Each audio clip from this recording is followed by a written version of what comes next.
Some people live as if they are in constant mourning, not for the death of someone, but for the loss of old versions of themselves.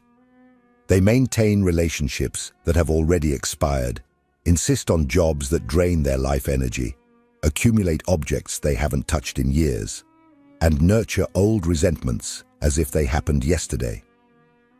At first glance, they seem like loyal, persistent, committed individuals. But, according to Carl Jung, this appearance hides a deeper and more disturbing psychological truth. These people are not being faithful to anything other than an invisible prison built by their own minds. This inability to let go of the past is not a sign of emotional nobility. It is a symptom of a psychic blockage.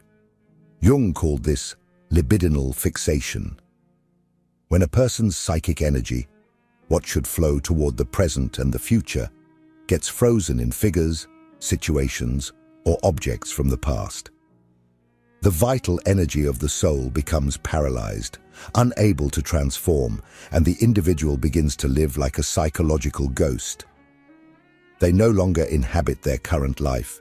They merely haunt memories, places, and identities that have already died. The most alarming thing is that this is not just a poetic metaphor. It is a profound clinical diagnosis.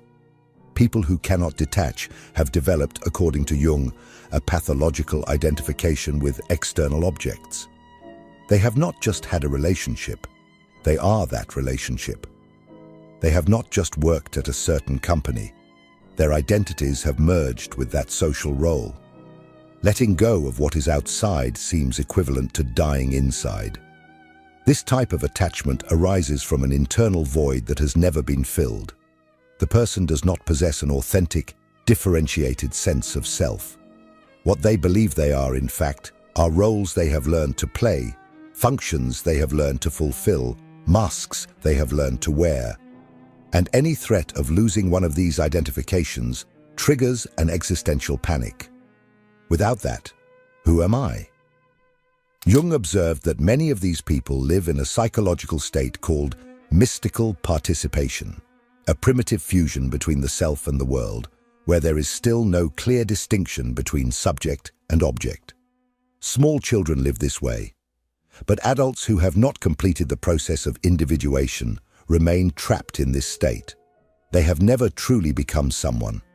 They are still emotional extensions of what they possess, what they do, whom they love or hate.